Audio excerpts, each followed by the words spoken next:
Once again, welcome all of you to our channel.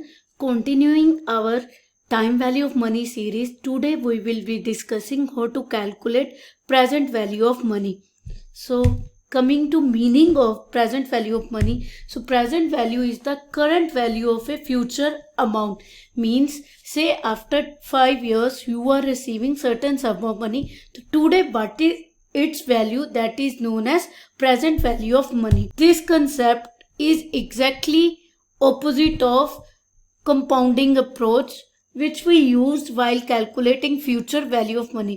जो हमारी previous video थी जिसमें हमने डिस्कस किया था कैसे कैलकुलेट करते हैं फ्यूचर वैल्यू ऑफ मनी, तो वहां पर हमने एक कंपाउंडिंग अप्रोच को यूज किया था. But present value of money exactly opposite है कंपाउंडिंग अप्रोच का, क्योंकि कंपाउंडिंग के केस में हम प्रेजेंट वैल्यू को सम करते थे फ्यूचर वैल्यू फाइंड आउट करने के लिए.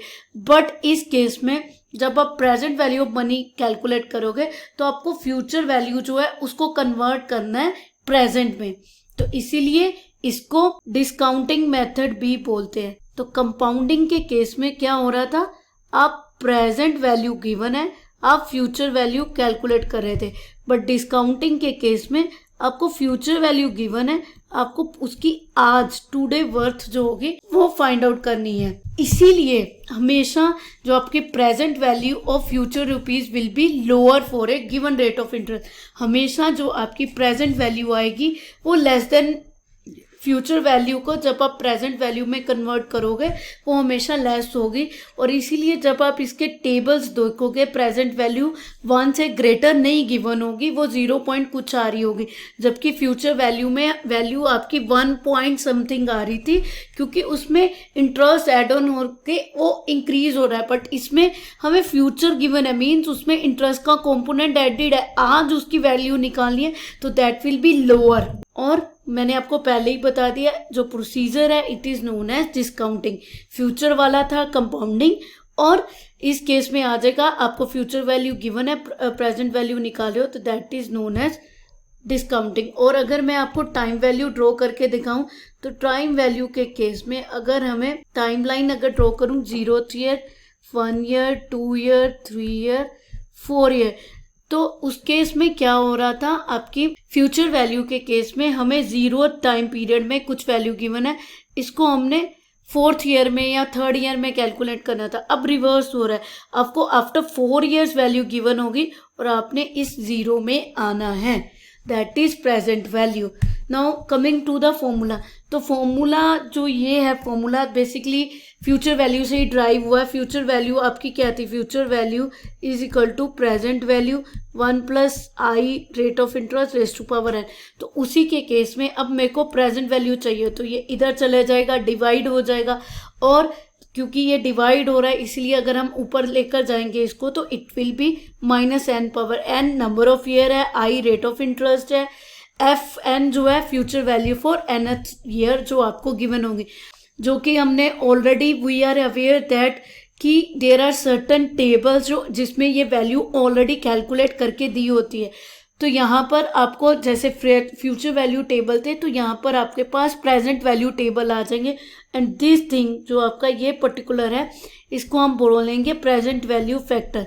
तो आप अगर present value factor table check करोगे वहाँ पर I rate of interest nth year के लिए, जैसा कि हमने फ्यूचर वैल्यू में भी डिस्कस किया था, ये हमें टेबल में आपको ऐसे हॉरिजॉन्टल होएगा, इधर इंटरेस्ट रेट गिवन होंगे 10%, 20%, और दिस साइड आपका ईयर आ जाएगा 1, 2, 3, 4, 5 ऐसे. तो यहाँ पर ये दोनों मैच करेंगे, वो हमारे पास फैक्टर आ जाए. तो इजीली आपको क्या करना है, फ्यूचर वैल्यू गिवन होगी, उस फ्यूचर वैल्यू को टेबल से जो आपको इंटरेस्ट रेट गिवन है और नंबर ऑफ ईयर गिवन है वो वैल्यू लीजिए, उससे मल्टीप्लाई कीजिए, वो हमेशा 0 पॉइंट समथिंग आएगी, 1 कभी नहीं होगी, क्योंकि 1 आप प्रेजेंट वैल्यू फ्यूचर वैल्यू से प्रेजेंट में आ रहे हो, तो इट विल बी से लाइक 0.823 जैसे.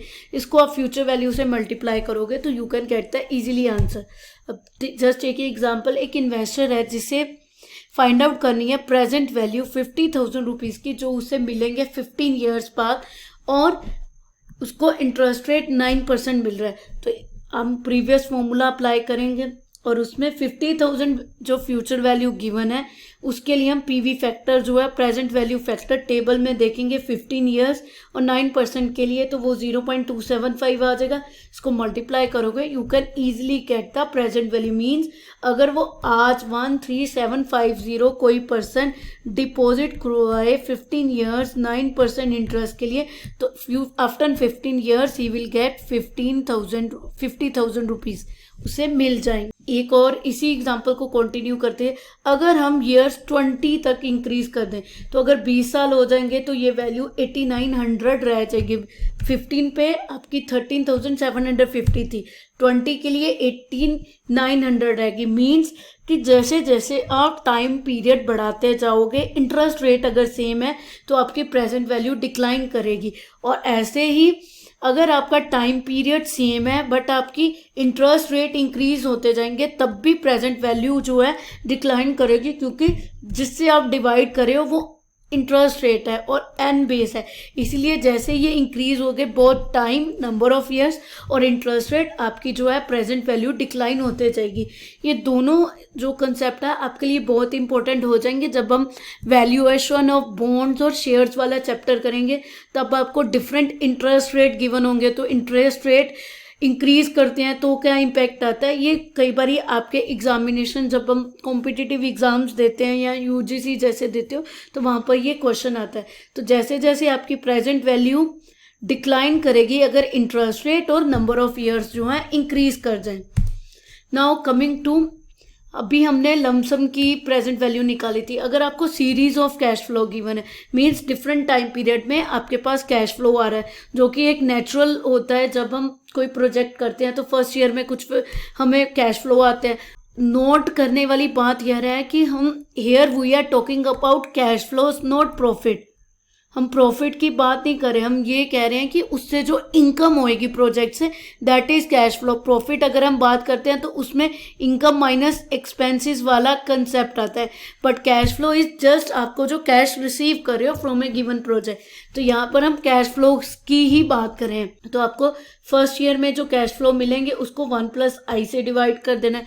सेकेंड ईयर आएगा तो 1+i रेज़ टू पावर 2 हो जाएगी। तो ऐसे ही सम टोटल कर दोगे तो वो आपके पास present value of series of cash flow आ जाएगी। और अगर आप मैनुअली कैलकुलेट नहीं करें तो हमें इंटरेस्ट फैक्टर, जो पीवी इंटरेस्ट फैक्टर जो था वो कैलकुलेट करना है, वो टेबल से चेक करना है और उसके कैश फ्लो से मल्टीप्लाई कर देना है और उन सब का सम टोटल कर दोगे तो then you will easily get the present value. मैं आपको एग्जांपल लेकर बताती हूँ जहाँ पर हम इसको कैसे कैलकुलेट करते हैं। तो एग्जांपल में हमें प्रेजेंट वैल्यू फाइंड आउट करनी है of a cash flow occurring at different years considering rate of interest as 10%। Means first year के एंड में 500 हुआ, सेकेंड ईयर के एंड में थर्ड, फोर्थ, फिफ्थ, या आपको किसी प्रोजेक्ट से कैश फ्लो जो वो पर्सन रिसीव कर रहा है वो गिवन है और हमें इसकी प्रेजेंट वैल्यू फाइंड आउट करनी है। तो सिंपली हम लोग क्या करेंगे, जो 500 एक साल बाद आ रहा है उसकी आज क्या वैल्यू। मीन्स अगर मैं टाइम लाइन ड्रॉ करूँ 1 2 3 4 5 और यहाँ पर 0, तो हमें फर्स्ट ईयर के एंड में से 500 है, फिर 1000, 1500, 2000, 2500, ये जो वैल्यूज है मीन्स 1500 की eight the end of first year जो आप रिसीव करें उसकी 0th ईयर में क्या वैल्यू है वो हमें फाइंड आउट करनी है। ऐसे ही at the end of second year, third year, fourth year और फिफ्थ ईयर को 0 तक लाके जो आपके पास वैल्यू आ जाएगी उनका हम सम टोटल करेंगे और ऐड अप कर देंगे। जो हम एक टेबल की फॉर्म में लें तो 5 ईयर 50 रुपीज़, इसको हम प्रेजेंट वैल्यू फैक्टर मीन 10% पे जो आपको इंटरेस्ट दिया है और फर्स्ट ईयर 1 ईयर लेते हो तो ये 0.909 आ गया। अब इसको इन दोनों को मल्टीप्लाई कर दोगे तो वो प्रेजेंट वैल्यू 500 की एटम मीन्स एक साल बाद जो आपको 500 रुपये मिलने हैं और आज 54 रुपीज़ जो है उनकी वैल्यू सेम है। ऐसे ही 1000 जो सेकेंड ईयर में मिलेगा उसकी 826 आज प्रेजेंट वैल्यू है। तो ऐसे ही फिफ्थ ईयर तक हम सबकी पीवी फैक्टर जो है टेबल से ले लेंगे, फिर इनको सम टोटल करेंगे तो हमारे पास वैल्यू आ जाएगी present value for a series of cash flow. ऐसे ही जब आप कैपिटल बजटिंग में जाओगे तो हमारे पास एक कंसेप्ट आता है net present worth. Net present worth क्या है, present value of cash flows minus present value of cash outflows. Inflows आएगा यहाँ पर और आउटफ्लोज इनफ्लोज जो ये आ गए आपके पास, इनफ्लोज आ गए 53325। अब इस प्रोजेक्ट के लिए सपोज अगर ये मेरे पास 5325.50 वैल्यू और आउटफ्लो मीन्स इस प्रोजेक्ट को स्टार्ट करने के लिए आपने कितने रुपीज़ स्पेंड किए, तो से 4000 रुपीज़ मैंने लगाए, तो यहाँ पर 1325.50 रुपीज़ आपकी एनपीवी बन जाएगी। मीन्स अगर आप ये प्रोजेक्ट स्टार्ट करोगे तो इतने रुपीज़ आप अपनी कैपिटल में एडअप कर लोगे, एक एडिशन हो रही है। That's why this project should be accepted. इसी कंसेप्ट को आगे हम जब नेक्स्ट चैप्टर इसके बाद टाइम वैल्यू के बाद स्टार्ट करेंगे, दैट इज कैपिटल बजटिंग, उस पर हम एनपीवी को डिटेल में डिस्कस करेंगे। नेक्स्ट आ जाता है present value of series. Means अब आपके पास सेम ही अमाउंट है, एन्युटी जो हमने फ्यूचर वैल्यू में भी डिस्कस किया होता, सेम अमाउंट सेम इंटरवल के बाद इंकर करी है, तो उसी फॉर्मूला को कैलकुलेट करती है। जो आपकी डिफरेंट वैल्यूज हैं उनकी हम प्रेजेंट वैल्यू ले लेंगे, टेकिंग इनटू कंसिडरेशन आई और टाइम पीरियड। अब इसमें क्योंकि सी जो है कॉमन है, it is the same amount, तो सी यहाँ पर कॉमन ले लिया, इधर 1 बच गया, तो उसको एक इक्वेशन बन गई प्रेजेंट वैल्यू ऑफ एन्युटी के केस में हमारे पास आ जाएगी। कैश फ्लो यहाँ पर लिया है तो हम इसको ये भी कह सकते हैं कि it will be equal to जो हमारे पास आपकी एन्युटी इंकर हो रही है या एन्युटी से जो आपको सम टोटल मिल रहा है, आपके पास जो अकोमुलेटेड फ्यूचर वैल्यू आ रही है कैश फ्लोज की, तो वो फ्यूचर वैल्यू ऑफ एन्युटी जो आपको गिवन होगी उसका सम टोटल कैश फ्लो, उसको हम 1 और 1 plus I raise to power T time period के लिए लेंगे, या हम जिसको एन भी ले रहे हैं वो करेंगे तो आ जाएगी। और इन केस आपको ये at of the end of due है, मीन ऑर्डिनरी एन्युटी है। अगर यही आपकी एन्युटी ड्यू हुई तो उस केस में क्योंकि एक और ईयर आपका एडअप हो जाता है, तो इस केस में हम इसमें एन्युटी ड्यू के केस में 1 प्लस आई जो है, जैसे हमने फ्यूचर वैल्यू के केस में एडअप किया था, तो यहाँ पर भी इसको मल्टीप्लाई कर देंगे 1 प्लस आई के साथ, तो आपके पास present value of annuity in case of annuity due भी आ जाएगा।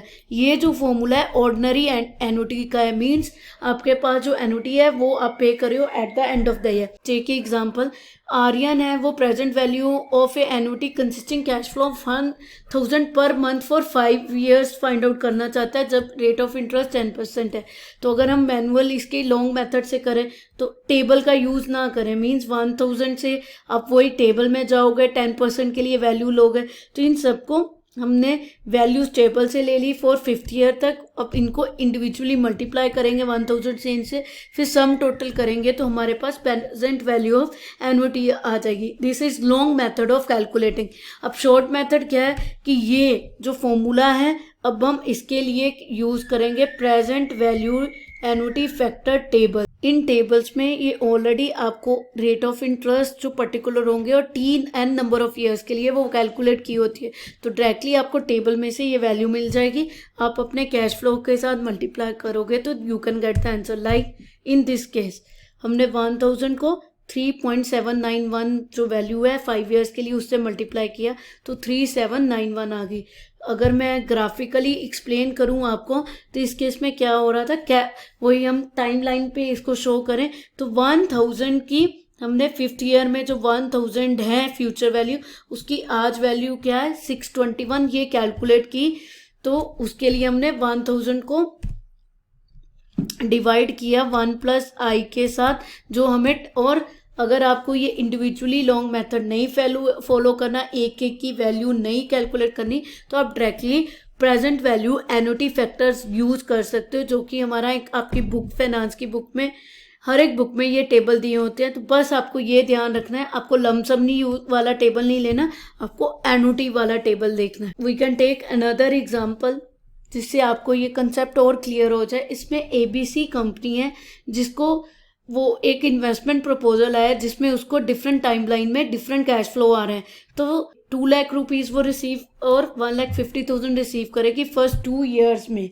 मीन फर्स्ट ईयर के ये कैश फ्लो है, सेकेंड ईयर का दिस, एंड देन उसके बाद क्या हो रहा है 1 लाख रुपीज़ की उसको नेक्स्ट 8 ईयर के लिए एन्युटी आ जाएगी। हमें इसकी प्रेजेंट वैल्यू निकालनी है अगर 10% रेट ऑफ इंटरेस्ट है।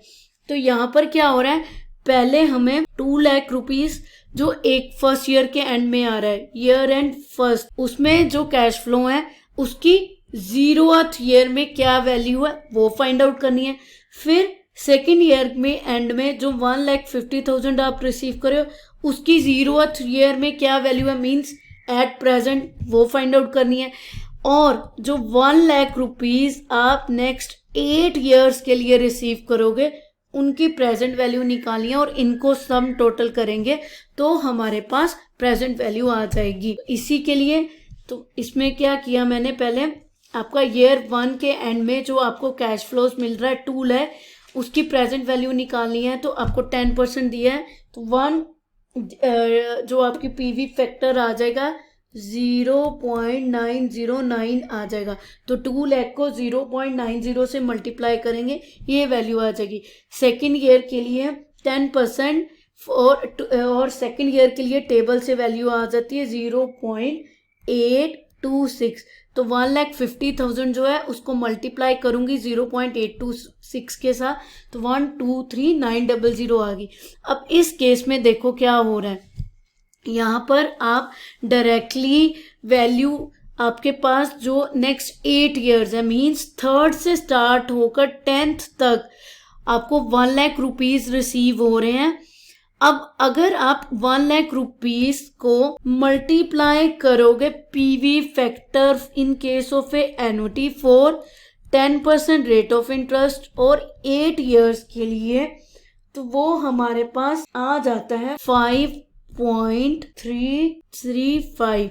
तो 1 लाख से इसको अगर मैं पीवी फैक्टर को 1 लाख से मल्टीप्लाई करती हूँ तो वो मेरे पास वैल्यू आई 533,500। अब इस केस में अगर आप ये वैल्यू इसमें ऐड अप करोगे तो आपका आंसर रॉन्ग हो जाएगा, क्योंकि ये वैल्यू जो है थर्ड ईयर में बिगनिंग में आई है आपके पास। तो थर्ड ईयर वाली वैल्यू को अब आपको 0th में चाहिए, तो आपको टोटल प्रेजेंट वैल्यू, तो इससे हम इसको मल्टीप्लाई करेंगे फिर से, क्योंकि ये थर्ड ईयर का बिगनिंग है तो इसीलिए ये 0.8 से मीन सेकेंड ईयर का एंड वो जो होगा वही थर्ड ईयर का बिगनिंग होगा। तो 1 साल का जो गैप है 0.826 के साथ आप मल्टीप्लाई करोगे तो ये वैल्यू आपके पास आ जाएगी 44061। इन तीनों को एडअप करोगे तो ये 746371 आपके पास प्रेजेंट वैल्यू है। यहाँ पर जो सोचने वाली और ध्यान देने वाली बात है कि आप एन्युटी जो 1 लाख की इंकर हो रही है उसको आप थर्ड ईयर में जब 53350 वैल्यू आएगी, ये आपके पास थर्ड ईयर के बिगनिंग में मीन सेकेंड ईयर के एंड पे वैल्यू है। आप इसको थर्ड ईयर का बिगनिंग और सेकंड का एंड ले सकते हो, तो इसीलिए इसको पीवी फैक्टर के साथ हमें सेकंड ईयर वाले के साथ मल्टीप्लाई करना है और उसको ऐड अप कर देंगे। मल्टीप्लाई करके जो है तीनों को ऐड अप कर दोगे तो that will be your answer. I hope अब आपको एन्युटी लमसम प्रेजेंट वैल्यू कैसे कैलकुलेट करते हैं इस चार्ट की हेल्प से क्लियर हो जाए। एक और केस आता है which is known as infinite life annuity और परपेचुटी। इसमें क्या होता है कि आपकी एन्युटी फॉर एवर रहती है, मीन्स आपको 1000 रुपीज जब तक आप जिंदा हो तब तक मैं देती रहूं, तो दैट विल बी ये परपेचुटी जिसमें आपकी एन्युटी फॉर एवर के लिए हो रही है। तो इस केस में क्या होता है, हम लोग इस केस में परपेचुटी के केस में क्या होता है, क्योंकि एन्युटी की कोई लाइफ नहीं है, तो इस केस में जो आप हमें डिस्काउंट कर रहे थे, डिस्काउंट फैक्टर जो आ रहा था 1+i⁴n जो है वो इतना ज़्यादा हो जाता है कि वो उसकी अपर लिमिट रीच हो जाती है, वो इनफाइनाइटी को अप्रोच कर लेता है। तो इसीलिए इस केस में हम ये नहीं लेते, हमारा फॉर्मूला जो बन जाता है that is cash flow means annuity जो आपको गिवन होगी A/I, ये हमारा आंसर आ जाता है। ये मैं आपको एक एग्जांपल से समझाती हूँ। एक प्रिंसिपल का कॉलेज है जो एक स्कॉलरशिप रन करना चाहता है 5000 to a meritorious student in finance every year, हर साल। इसकी कोई एंड टाइम नहीं दिखाया कि फर्स्ट 2 ईयर्स के लिए देगा, तो इसीलिए ये एक परपेचुटी हो गई और 10% इस पे इंटरेस्ट रेट एक्सपेक्टेड है। तो अगर हम इसको सॉल्व करें तो इस केस में सिंपली आपकी प्रेजेंट वैल्यू क्या आ जाएगी 5000 डिवाइडेड बाय मीन्स 0.10, तो वो आ जाएगी 50,000 रुपीज आंसर। तो परपेचुटी वो एनुटी आ गई जिसके लिए आपको टाइमलाइन नहीं गिवन है, एंडिंग उसकी अटैच नहीं है, सिंपली आपको एनुटी की जो अमाउंट है उसको इंटरेस्ट रेट के साथ डिवाइड करना है, you will be getting the answer. I hope ये आपको कंसेप्ट क्लियर हो गए हो। Future value, present value in case of lump sum means present हमें फ्यूचर वैल्यू गिवन है और फ्यूचर से हमें प्रेजेंट में आना है, और इसमें हमने लमसम वाला केस कंसिडर किया, देन सीरीज, और सीरीज के बाद हमने एनुटी लिया और फिर हमने परपेचुटी लिया। आई होप ये आपको क्लियर हो गया हो, और जो मैंने आपको ये वाली एग्जांपल बताई है, आई होप इससे आपको और ज़्यादा कंसेप्ट क्लियर हो गया हो। Thanks for watching. Do like, share and comment. In case you have any doubt, do mention in the comment and I will try to solve it out. Thanks for watching.